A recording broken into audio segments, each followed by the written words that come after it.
Ladies and gentlemen, welcome to the Tim Dillon Show. A lot of fun. We're going to have this episode, a lot of fun. But first, let's do some housekeeping. I'm going to be at the Ridgefield Playhouse on February 25th, I believe. Yeah, in Ridgefield, Connecticut. If you want to grab your tickets to that small room, intimate show, about 500 seats. We're going to see half of them sold out today when we announce, and then hopefully we'll get to a second show up there as well. Our friend Giannis Pappas may stop by and do some guest spots. He lives right in that area, so that should be a lot of fun. Prince Andrew, friend of the show, settled a sexual, what was it, misconduct lawsuit? Civil sex case. Civil sex case. Now, you know Prince Andrew, friend of Jeffrey Epstein and Ghislaine Maxwell, named in this lawsuit with Virginia Guffrey, who claims she was forced to have sex with him. Forced to have sex with him on 3 occasions in 2001 after being trafficked by his pedophile pal, Jeffrey Epstein and Ghislaine Maxwell. And it was the result of intense negotiations between both sides that were finalized on Monday. A source with knowledge of the complex deal suggested it was only after Andrew was able to provide proof that the remaining funds would be available from the $17 million sale of a Swiss chalet he owned with his former wife, Sarah Ferguson. You know what I say to Virginia Guffrey? Get that money, baby. A lot of people might be angry at her because they want to see this guy, they want to see him in jail. But these people, she doesn't owe you anything. She's a trafficking victim.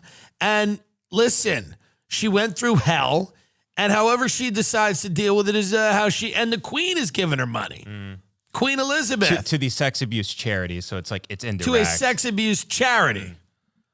What's the Queen's name? Is it Elizabeth? Elizabeth, yeah. Queen Elizabeth donating money to that's coming up at Christmas when she talks to Prince Andrew. And I donated $2 million to a charity because of your behavior. So that's going down. A royal source said, quote, she cannot be seen making a payment to a victim of sexual assault who accused her son of being an abuser, but a deal was structured in such a way to arrange a sizable financial contribution to the settlement by way of a charitable donation instead. So everything's over now. COVID's over. Epstein's over. You got to get a new script. Everything is over. Whatever you want to talk about is done. There was no reckoning. There was no bomb that went off. There was no explosion. QAnon was fake. Nothing happened. Nobody went to jail. They didn't open up Gitmo. Nobody got locked up. Nothing happened. All your QAnon influencers have moved on to the vaccine. They're going to move on from that in a few months too. Trust me. It's, there is no season finale that anybody was happy with. And this will be the final story of this case, which again was a pretty earth-shattering case. That there was an island in this, which now everyone's bored of it already, and everyone's like, whatever. But let's just, because we're not going to talk about, I get flack, people go, we want more. And I go, there's nothing left. We've picked it all off the bone. There's nothing here. But just a fun recap as we leave the topic for a while, unless there's something new. There was an island in the South Pacific owned by a guy who is a billionaire pedophile, and people would go to it to fuck kids on the island, and those people were running the world. That's all proven. That's all real and proven. And this will be the final story, that this weird kind of guy, Prince Andrew, who seems he's on the spectrum, neurodivergent, is, paying this woman some money who went through hell and was trafficked by Jeffrey and Ghislaine. Ghislaine, I guess, will just be in jail until they kill her or whatever, however they're going to deal with her. But it's over. And I mean, there was no real resolution, as there wasn't going to be. I mean, Ghislaine Maxwell, they'll sacrifice her. she'll end up in jail and they'll either get rid of her or whatever is going to happen is going to happen. But again, this wasn't going to bring down, like, all the dominoes were not going to fall here. I mean, that's pretty obvious to everyone now. This is seemingly the final story. This reminds me of COVID now. It's like they're taking the last mask. You know, they're going to take the mask off the last kid at gym and they'll be like, and done. And they throw it in the garbage. Run free. Run free and breathe now. Sorry we masked you for 2 years outside. Seems insane. Run free and breathe. So this is what it is now. I mean, blackmail is gone, I guess, pretty digital. I'm sure that you'll still see a honeypot here and there. But this is this is it. And they'll sell that island. They'll flip that island to somebody else who will do the same thing on it, probably. What is that island suited for? What are you going to do? BlackRock, which is what's amazing to me now is and we've been following this. I spoke to Mullen about it when I was in New York, and he made some great points about corporate landlords just owning everything in America, individual landlords disappearing, people not having to pay their rent. So then a lot of these landlords have to sell their properties. And then, who comes in and buys them? BlackRock or Blackstone, same thing, right? Blackstone buys 12,000 Sunbelt apartments for $5.8 billion. This is from Zero Hedge. Wall Street won't rest until it becomes the biggest and perhaps only landlord in the U.S. On Wednesday, Blackstone cemented its position as America's largest residential and commercial landlord by buying apartment owner preferred apartment communities in a deal valued at $5.8 billion, demonstrating the unstoppable investor demand for multifamily, i.e. rental properties in Sunbelt states. According to Wall Street Journal, Blackstone will pay $25 a share in cash for the Atlanta-based real estate investment trust. That represents a premium of roughly 39% over the closing price on February 9th, the day before Bloomberg News reported the REIT was exploring options, including a sale. So the deal includes more than 40 rental apartment properties, including 12,000 units in states including Florida, Tennessee, and Georgia. That's what they mean by Sunbelt. Preferred Apartment also owns 54 grocery-anchored shopping centers anchored by grocery stores, probably like Publix. About 70% of the deal's value is in its rental apartments. Wow.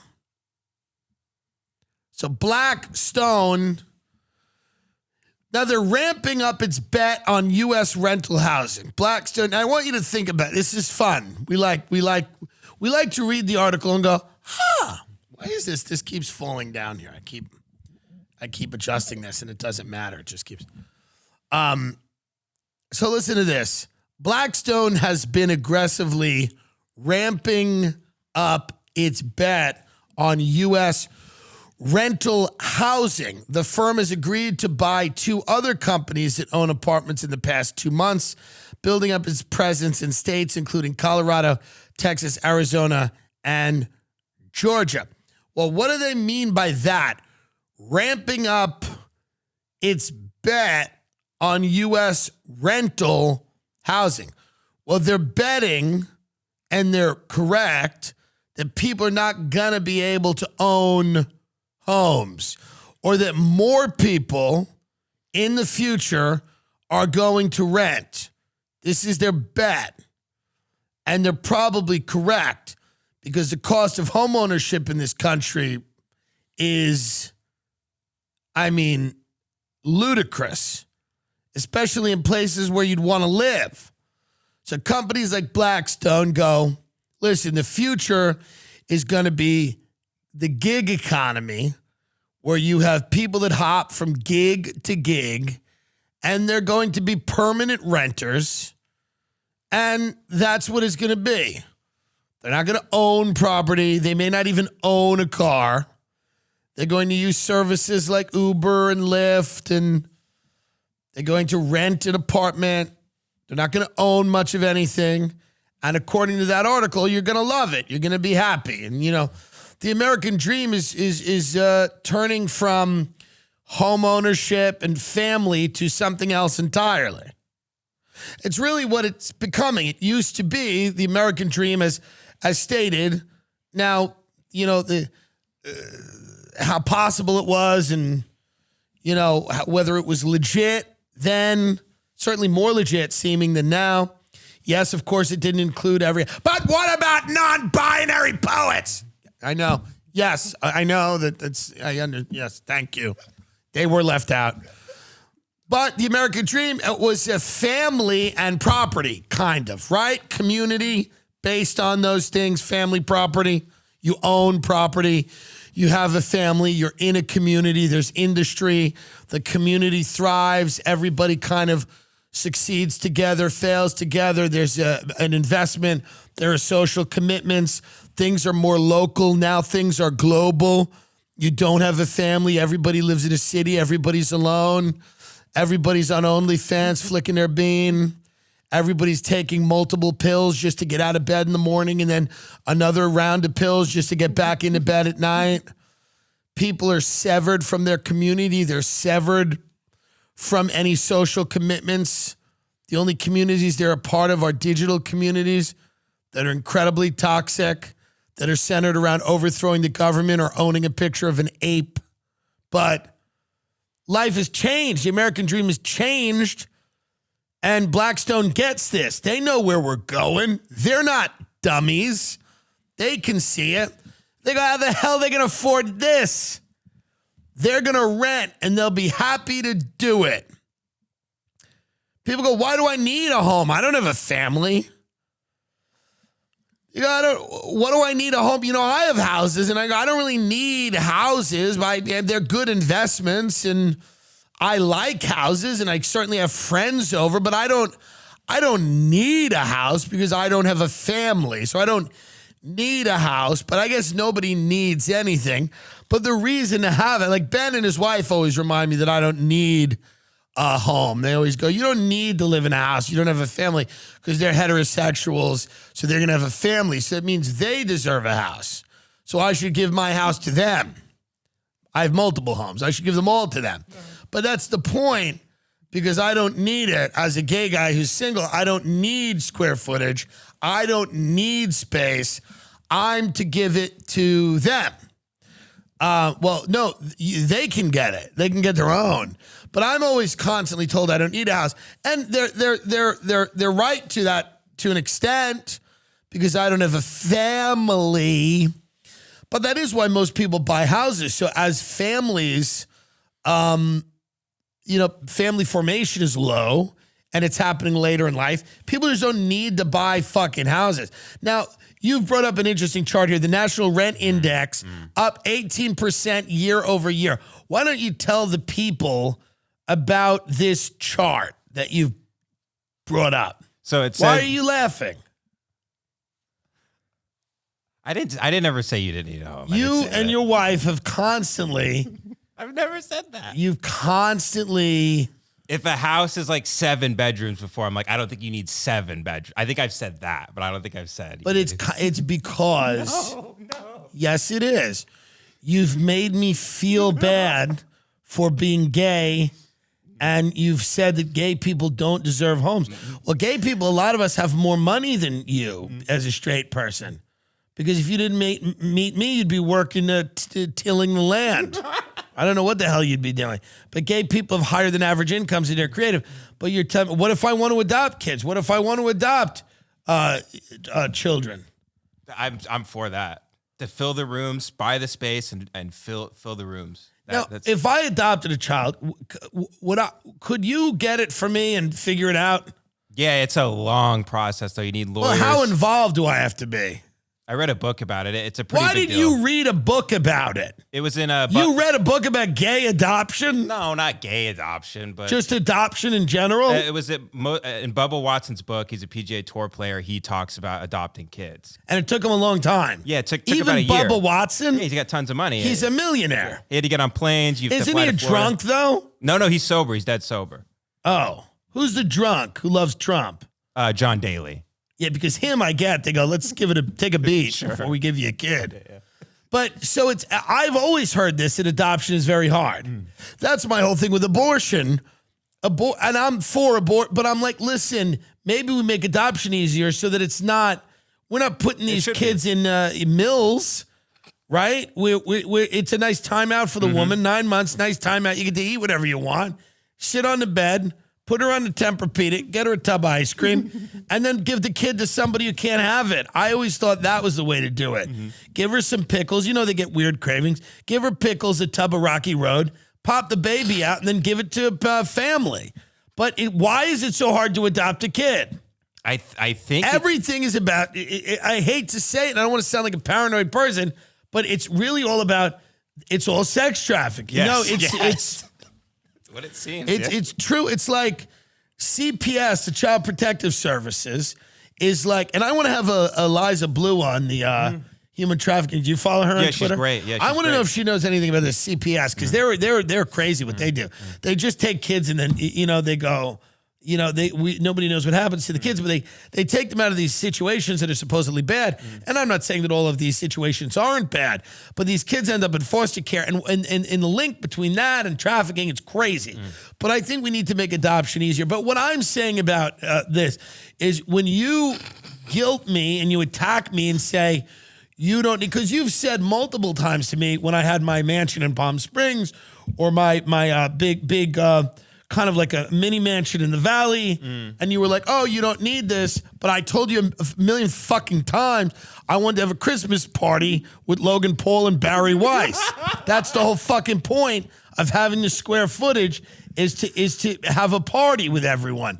And you demean. I'm just saying I don't want to be demeaned.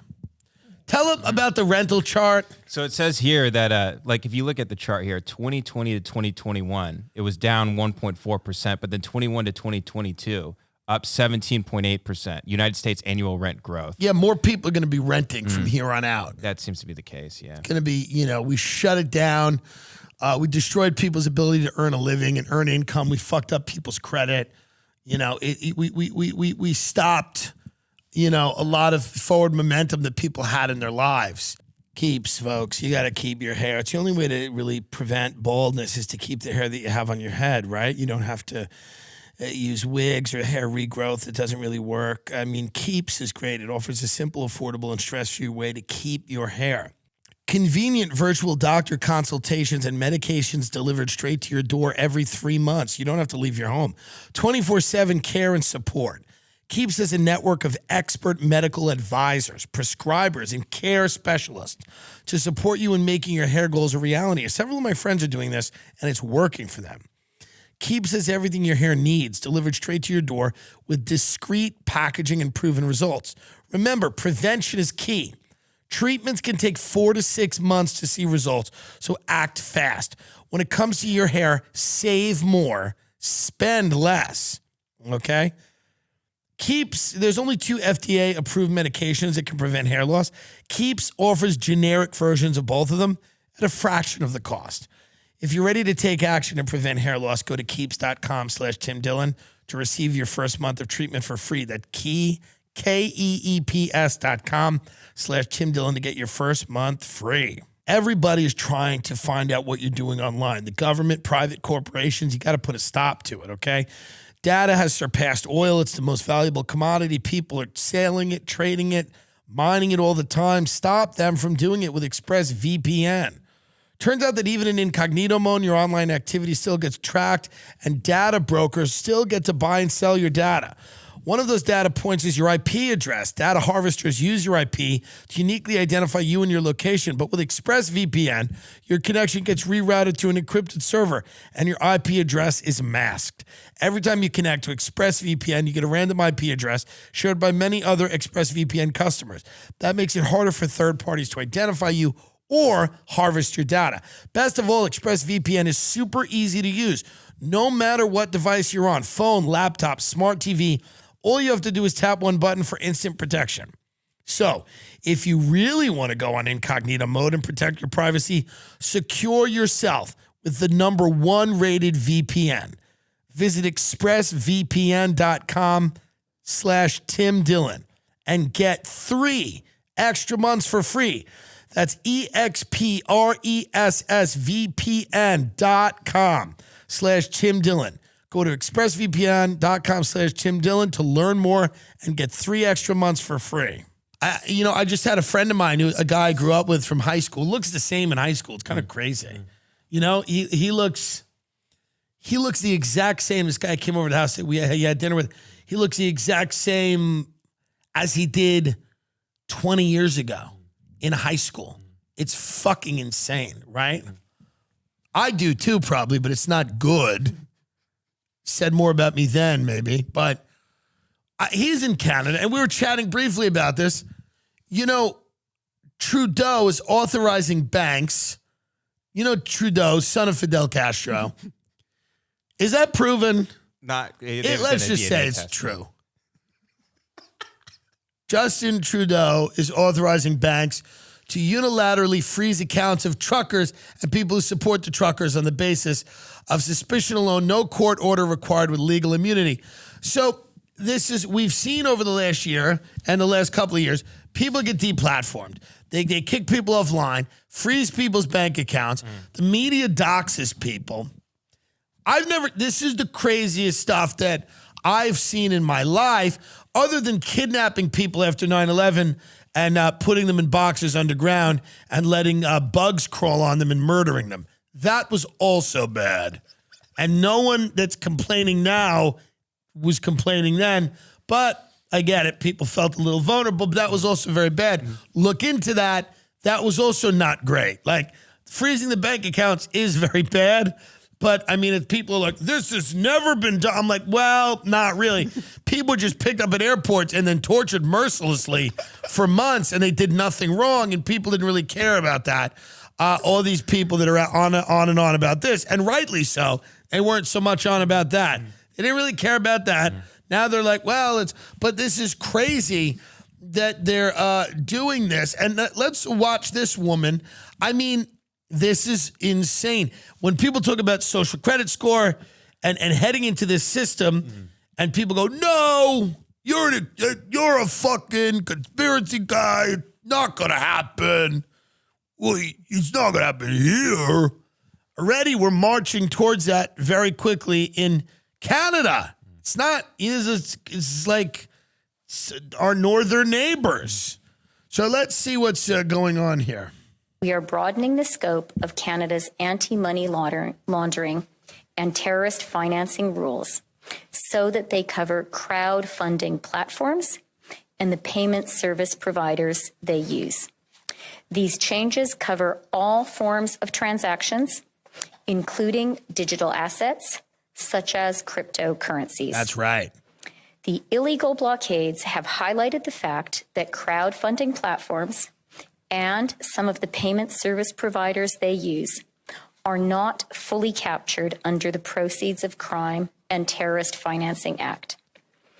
Our banks and financial institutions are already obligated to report to the financial it really transaction. is hard to see a future for the world that doesn't involve just ordinary. And now again, please, I don't even want to say this because, we're on like one of these things. This is a satirical show. It's a comedy show, and I'm a satirist. Right. But that having been said, it is hard to imagine a future, and I don't want this. Okay? I don't want this. But it's hard to imagine a future that doesn't involve regular people engaging in acts of terrorism against the government. And I don't want that to happen.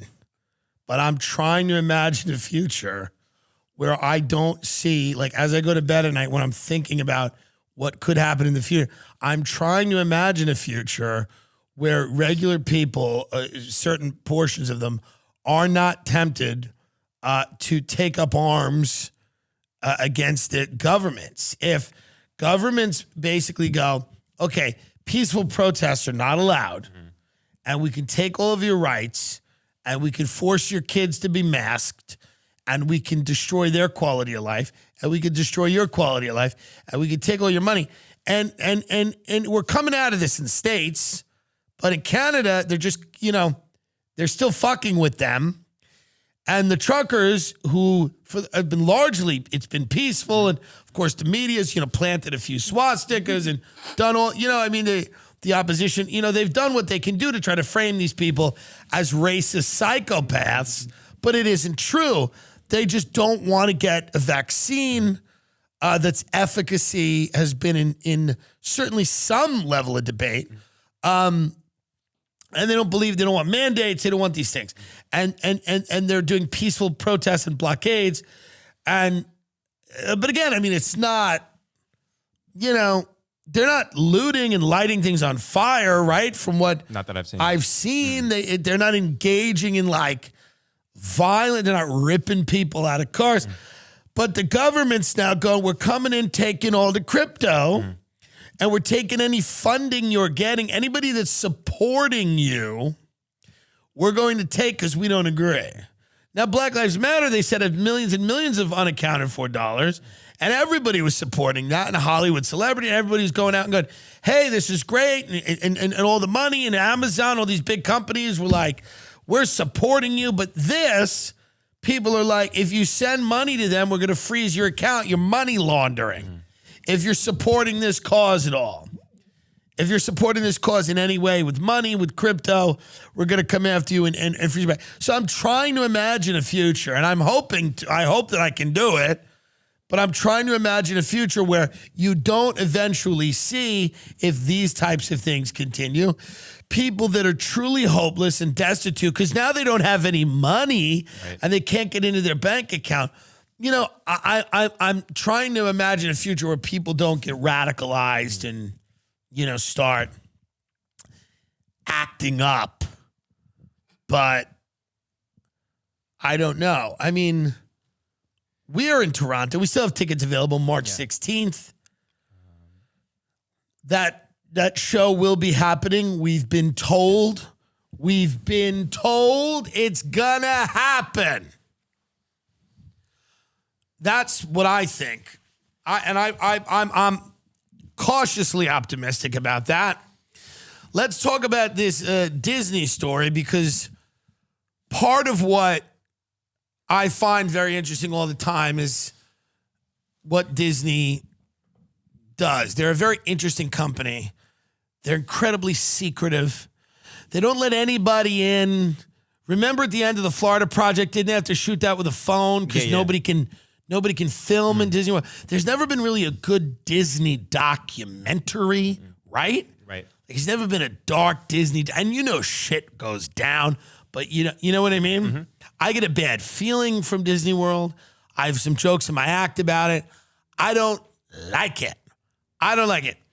And it doesn't mean that I don't recognize its contributions to the American cultural landscape. I don't really. Not a ton of them. But it's a disease, kind of. It's a sickness. And I don't know what can be done about it, because people adore it. And I even respect people that love it and people like it. And it's this eternal Peter Pan syndrome that people have. People really enjoy their childhoods. And if they feel that they've been slighted in any way during their childhood, or if they've missed anything, they have to continually make up for it all the time. That's why they had these crazy things like the adult summer camps, where people that didn't get a chance to go to summer camp would then go as an adult. And instead of going, well, I'm not going to get everything out of life. You can't get everything you want. You can't have every experience. Some people are unable to admit that they just missed out on. So you can't go back to college at a certain age. It's not the experience you would have had, right? But Disney World doesn't seem to be like that. People just connect with it at any age, and they just feel, and it's odd and whatever. And so now these people who are, again, they're unwell. They're not well people. But something is happening now where they're marketing to them.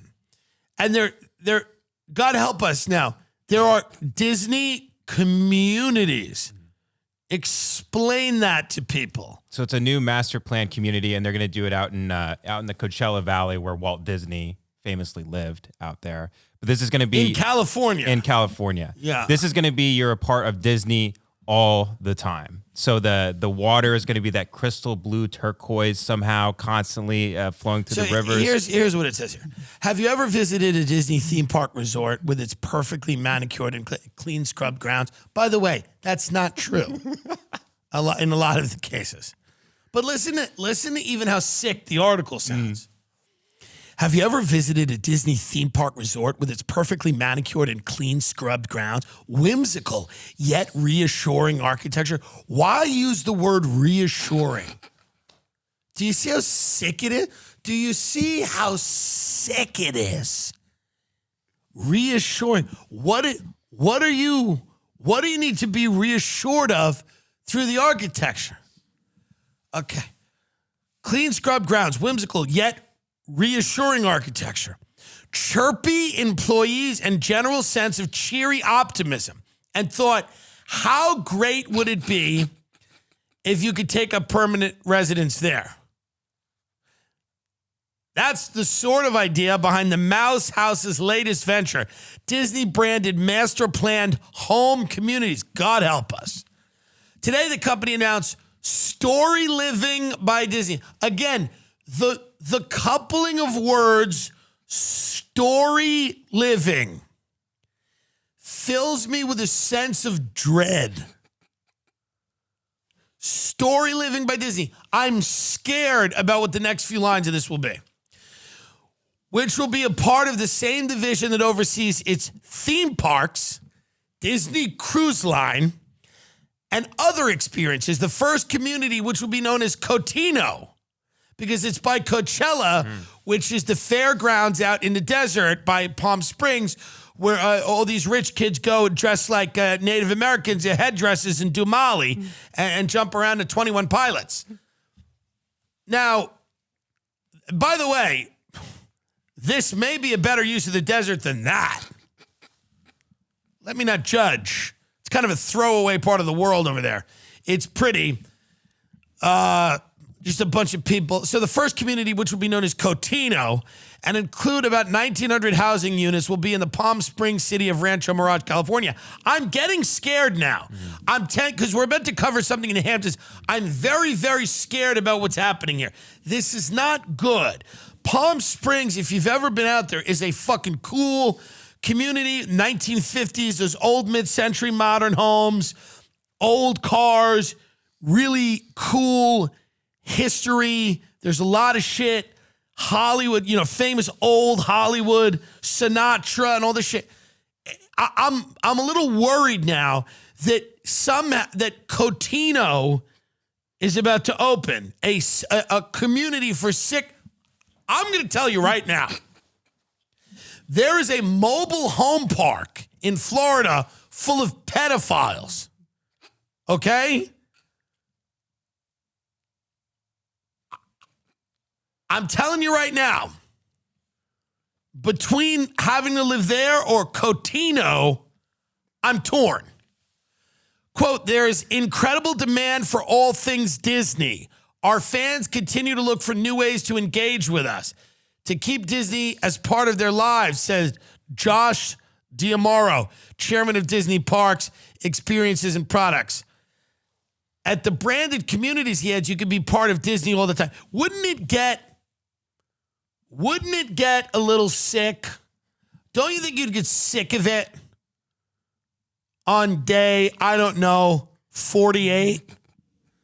Maybe it would take these fucks to like month 3. The end of, but don't you think eventually you'd say to yourself, oh, I've had enough? As for the Storyliving name, this is truly chilling. It's chilling. I was talking to a guy once, I forget, but I think it was on Grindr. It might have been on Craigslist. It was a long time ago, and I said something to him, and he said a chill ran down my spine, which wasn't good. I don't know what I said, but he said a chill just ran down my spine. But then he stopped talking to me. I think it was bad. As for the Storyliving name, communities will capitalize on the company's sense of storytelling and placemaking. Instead of telling Mickey Mouse tales, however, they will focus on the culture, history, experience, food, and other attributes of the places in which they will be built. Coachella? Plans call for a centerpiece lagoon with a beach that will be accessible to members of the community's private club. Every single element of these communities will be steeped in a story. The residents, he says, will be active participants in the stories. What? God. I don't even know what that means. What does that even mean? I don't know. They have an ad here for it. Let's watch this ad. We can legally play this because it's This is sick. Okay, here we go. If I'm telling you right now, if you are going, if this excites you in the least, you have very deep problems. If there's anything about this, if you are responding to this in any other way than what is appropriate, which is a proportional sense of horror and fear, I'm afraid. How many areas will they ruin with this? Oh, God. I'm afraid. And by the way, Disney, wait till Marvel gets involved. Hey, who likes Batman? You want to live with Spider-Man all the time? And maybe it's DC. Don't at me. I don't give a fuck. I'm saying when Disney starts these fantasy communities for sick fucks who just want to live in a fucking movie for the rest of their lives, all of these mega corporations they're just going to build a big Nike town and everyone's going to be walking around with their dumb sneakers. I'm telling you, it's trouble. Trouble's a brewing. And if you don't see these trends for what they are, if you don't see these trends as a massive problem, it is I can't help you. If you think it's a good idea for Disney to build communities, a corporation like Disney World to build communities that look like movies for people to pretend to be in a movie all day, if you think that's a good idea, then I can't help you. Let's watch the ad. Now, Disney storytelling and world-famous Disney service. Inspire something new. I'll take you there. Charming home communities where the story is all about you. Storyliving by Disney. I'll take you there. I'll take you there. I can't wait till the first guy kills his wife and they go, well, this wasn't part of the story. I'm telling you, man, it's disturbing because it's only the beginning, right? Mm-hmm. I mean, it's only the beginning. What about Buc-ee's? They'll have a community too. Probably. Yeah. Buc-ee's, why not? The big, what is it, a beaver? Yeah, it's a big beaver. Yeah, the big Walmart beaver that everybody loves. Buc-ee's, it's a big Walmart type of store with a beaver. Why not have a Buc-ee's planned community?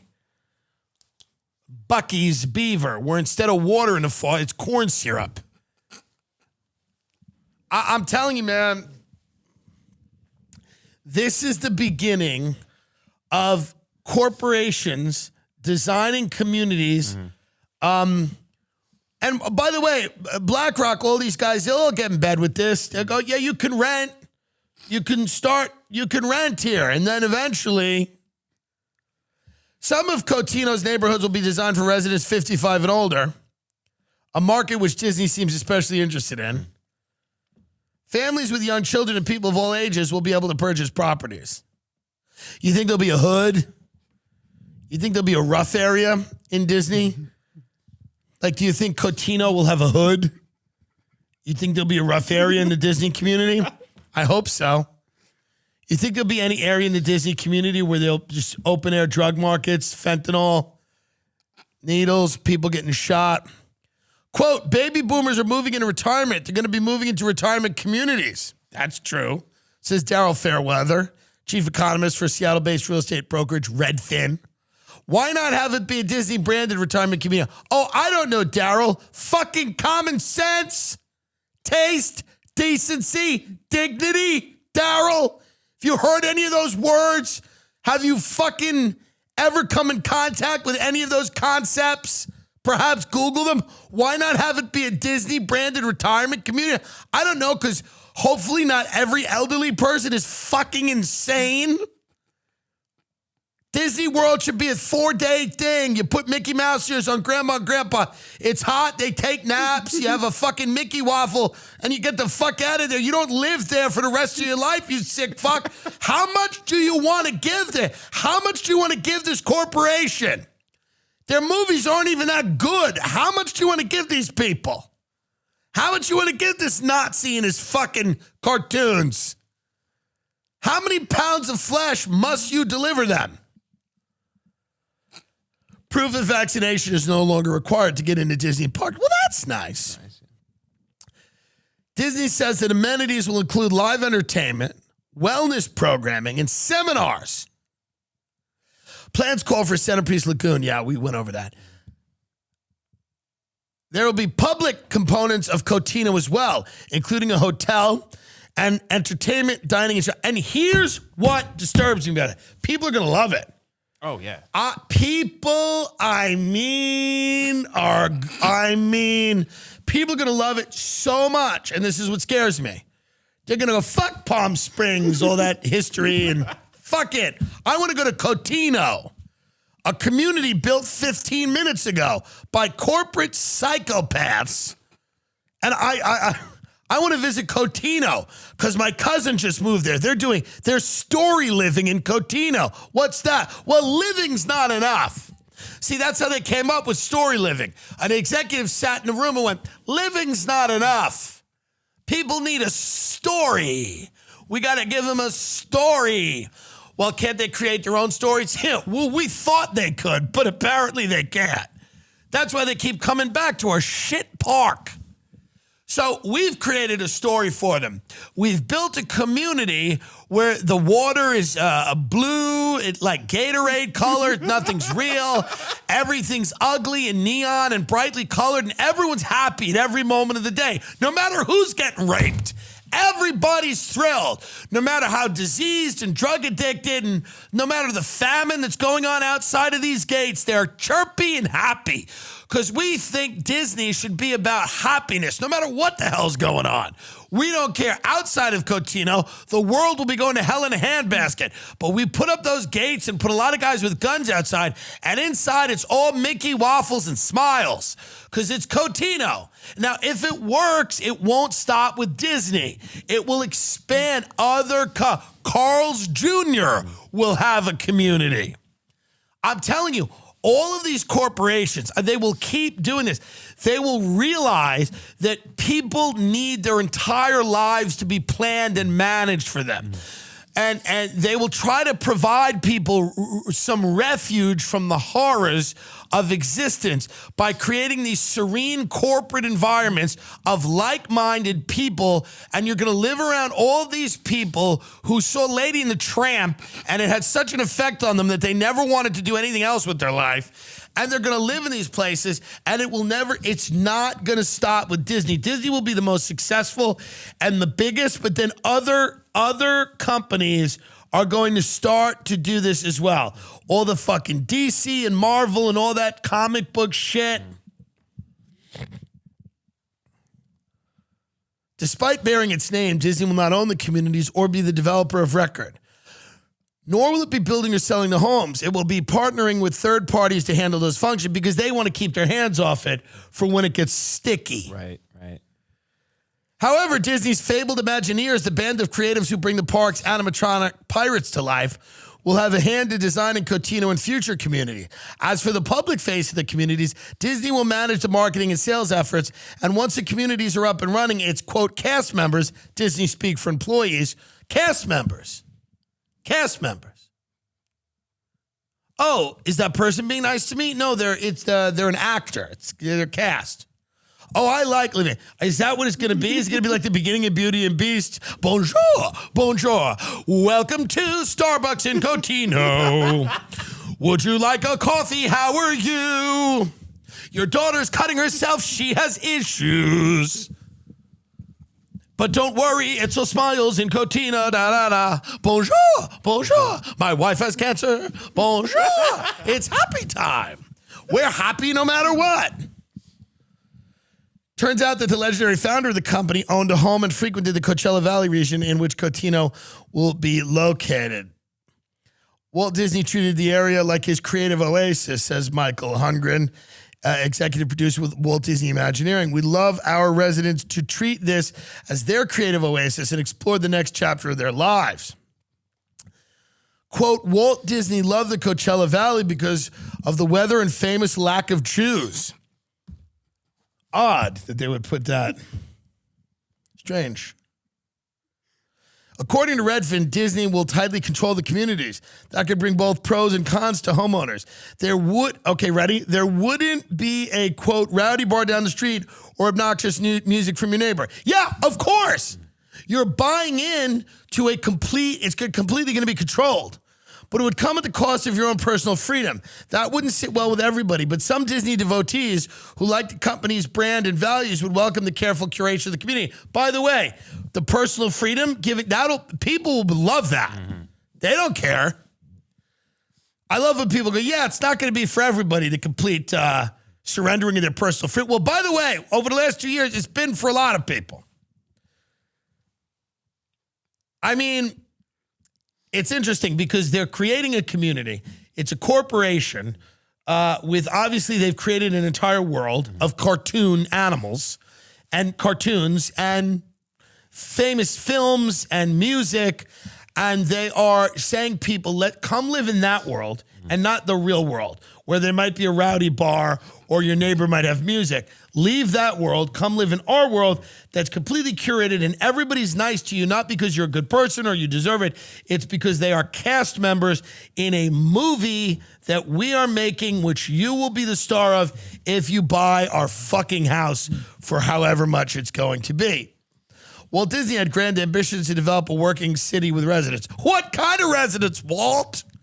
Which would have showcased the latest technology because he was a Nazi. That's why that's funny. Yeah. So when I say, what kind of residents, Walt? It's Nazis. He dubbed the project 𝐂𝐿𝐄𝐃, which stood for Experimental Prototype Community of Tomorrow. What did that mean, Walt? After his death in 1966, Disney's successors reinterpreted his vision as the theme park 𝐂𝐿𝐃 that exists today. Well, I mean, here's the thing. We wish them all well, right? I mean, this is very disturbing, and I'm glad we got into this because I'm very bothered by this. But like anything else, I'm not going to, what am I going to be able to do? We'll probably be eating there in the Cotino steakhouse. It won't be bad. I'll be in Cotino like anyone else, eating ice cream. People go, hey, remember when you? I say, shut up. I'm just sitting there eating a big Mickey sundae. It's 112 degrees in Cotino. Maybe I'll live in Cotino. Who gives a fuck anymore? What's the point? What's the point of anything? If they're all happy, maybe it works. Who am I to say? Come on this fucking show and I yell about people. People just want to be brainwashed until they fucking go in the ground. Let them. What's the problem? We'll all go live in Cotino. ShipStation, if you're running an online business and who isn't, you're going to need a back office that works for you and allows you to stay doing what you're doing, whether it's being creative or growing your business, figuring out ways to market yourself and get out there. It's highly competitive. All you need to worry about and focus on is how to acquire more business, more clients, more customers. Let ShipStation handle the rest, okay? They will be your back office. They'll manage every order, Amazon, eBay, Etsy, or from your own website, from anywhere, even your phone.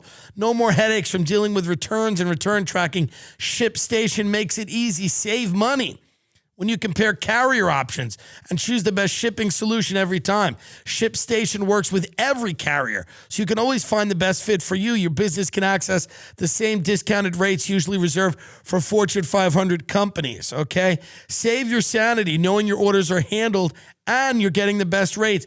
Make shipping the easy part of having an online store. You have bigger ideas to think about. No wonder 98% of companies that use ShipStation for a year keep using it for as long as they're in business. It's that good.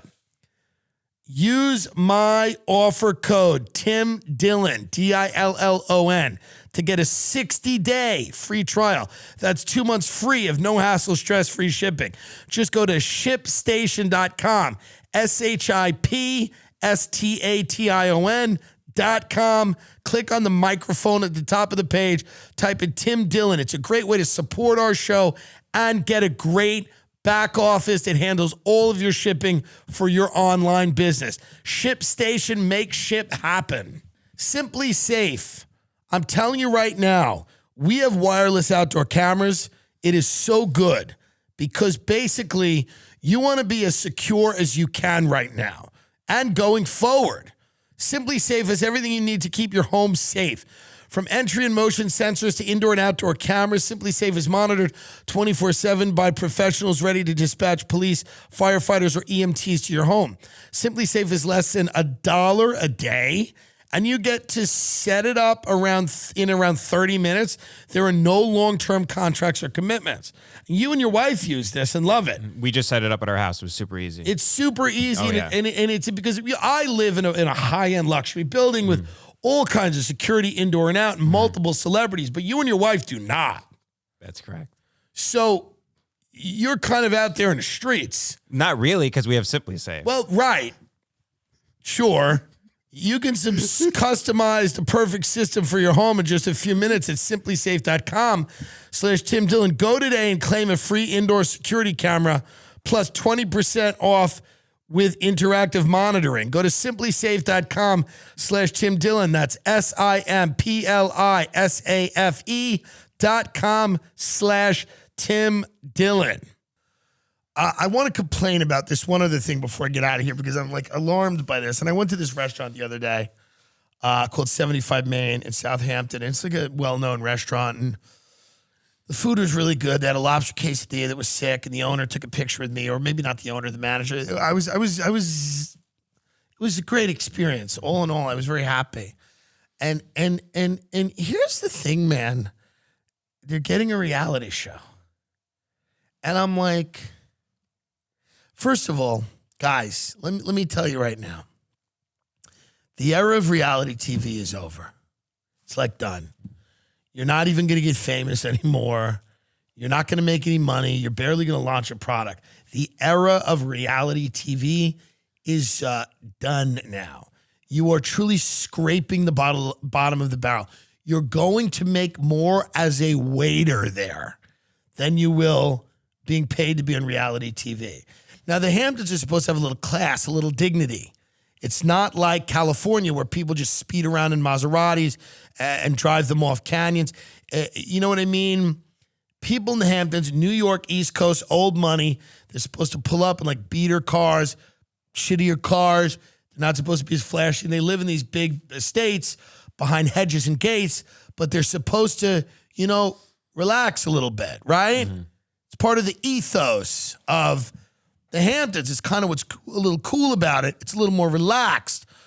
And this idea that they're having a reality show, it disturbed. Now, I know everybody wants to be famous and have opportunities, and I'm not trying to take that away from anyone, but I also am. Because enough. It's not going to happen. Just make the lobster quesadilla well. It was very good. Keep making it good. Bravo had a runaway hit with the Vanderpump Rules about the Hollywood restaurant Sir. All the restaurants from Vanderpump Rules are disgusting. The food's horrible, and they're fun because all the bartenders, I guess, use drugs and, I don't know, have sex with each other and then try to kill each other, whatever people like. But now Page 6 is told that Southampton hotspot 75 Main is going to be setting for a similar show. Owners, whoever, and his sexy staff will be starring on Serving the Hamptons, which will air on Discovery Plus. We're told Kendall Jenner, Ivana Trump, Paris Hilton, Brooke Shields, Patriots owner Robert Kraft, billionaire John Catsimatidis, Anthony Scaramucci, and rapper Tekashi 6ix9ine, who once left a 2,000 tip after ordering Thanksgiving takeout, all stopped by the restaurant while cameras were rolling. Everyone keeps calling me the male East Coast version of it. I don't want to rain on anyone's parade here, but what the fuck?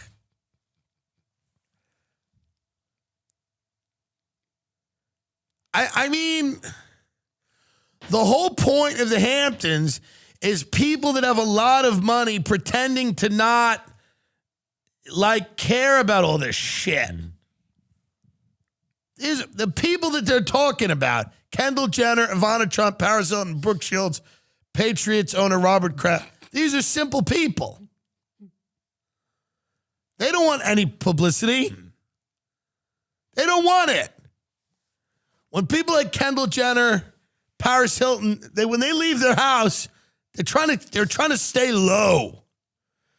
It's not fair that they're now forced to participate in this. The cameras will go back to where, now I'm going to have a problem in here when I go in here because I like the lobster quesadilla. They're going to get mad and they're going to, well, you said that we shouldn't have a reality show. Why can't we be famous? Can't you just do what you do well? How about that? You're more famous than people on TV. 75 Main is famous to rich fuck. Who gives a fuck what these animals think who watch this shit from their bathtub while they're making meth? You got a great, isn't it enough for anyone anymore to do the thing you do well? Everybody needs to be a star. Everyone needs to be a star. It's sad.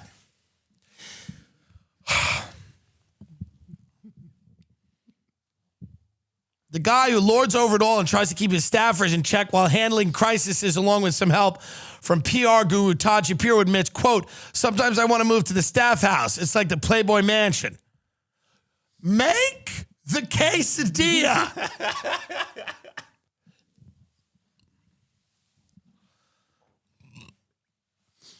The summary includes plot lines like, quote, Ethan Thompson develops a crush on Brogan, but after she puts him in the friend zone, he goes wild breaking the house rules, pursuing a different housemate, as well as secretly hooking up with a local. Ketchup! Can I have more ketchup? Please. No matter the house drama, the staff must put their personal issues aside to serve some of the wealthiest and most demanding clients.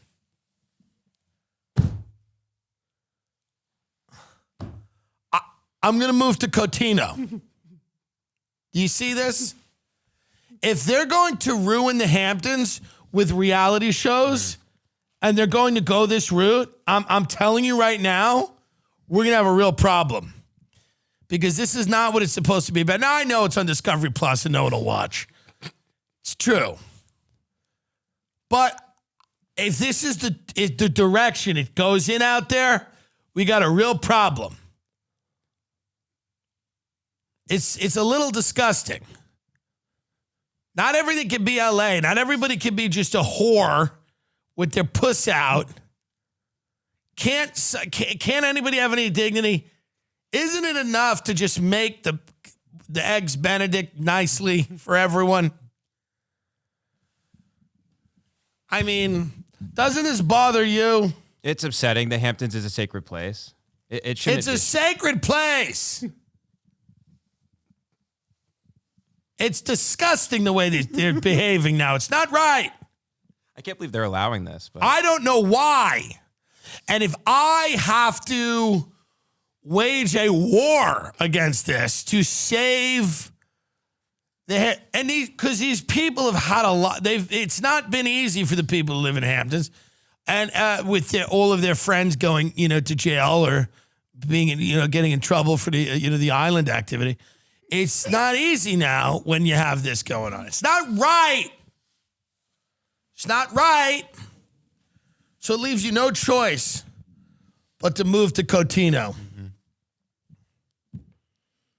As much as I insult it, I now look at the way the world is going. Mm-hmm. Why not do a reality show with Prince Andrew and the Queen Mum? How about that? Is that next? Is that on Discovery Plus with that sweaty freak? Andrew, I had to donate $2 million. $2 million. What did you do with that gal? Mum, I don't, blah, blah, blah, blah, blah, blah. The whole thing's disturbing. I'm bothered. I don't want to deny anyone opportunities. Reality television is over. It's over. Where are the people from Vanderpump Rules now? Yes, they're probably better off than they were before, but where are they now? I don't think it's, I don't think it's that great, by the way. But I get it. They put some money together. I get it's better than, And this is their chance, right? Because they're working in the Hamptons. They see all these celebrities and go, I'm going to be a celebrity. Because these production companies go, you're going to be a star. You're not just going to be a whore on camera smacking some other whore because you got in a fight with somebody about the guy you're fucking. You're going to be a star. You're going to have a white wine spritzer brand. You're going to be a trillionaire. Because it worked for one chick. It worked for Bethany Frankel on the Housewives of New York, who came out with Skinny Girl Margarita back when you could still call people skinny and it not be a hate crime. And she made like 20 or 30 mil from that, 20 or 30 sticks from that. But I'll tell you right now, it's not what it used to be. And I do think that people have to kind of realize that and understand that reality shows are not in the zeitgeist anymore. I mean, other than a few of them that have been around forever and they've kind of been established. But I just don't like, because I went to this place, I'd never really been there. I've been there like once or twice. It's good food. It's actually good. So I you know what I mean? I don't want the good people of the Hamptons, working class. They're working class people. They're simple people. I don't want them to have to deal with this intrusive, boorish behavior here. Slightly disappointed with that. Dates, come see me live if you want to. San Antonio, Sunday. Please buy tickets. There's a few left. There's a lot left. San Antonio, Texas, the Majestic Theater. Portland, Maine, you know how I feel. The Merrill Auditorium. There's already circulating on Reddit. It's like, who's this piece of shit? Why would he say, he's not funny? This isn't funny about Portland. It's not funny. I love comedy, and he's not funny. So I get it. I'm like a huge fan of comedy. Providence, Rhode Island, the Veterans Memorial Coliseum, Thursday, February 24th. Friday, February 25th, Ridgefield, Connecticut, the Ridgefield Playhouse. Saturday, Albany, New York, the Egg. Sunday, February 27th, Concord, New Hampshire, Capitol Center for the Arts. Toronto, March 16th, Toronto, Ontario, Meridian Hall. Baltimore, Maryland, Friday, March 8th. Saturday, March 19th, Philadelphia. Thursday, Parks Casino. Thursday, the 24th of March, Nashville, Tennessee at the Ryman. Special taping, the 26th, Denver. Glasgow, Scotland, March 30th. April 2nd, Dublin. And then we're in London, April 4th, 6th. So here's the deal, folks. We're also going to try to get to Charlotte, New Orleans, some other places as well in early March. Jacksonville. Round this tour out, finish it. TimDillonComedy.com for tickets. We will update you, Tim J. Dillon, on Instagram and Twitter. If you want to follow there, TimDillonComedy.com, of course. We'll have all of our updates on it. And then my special live from Cotino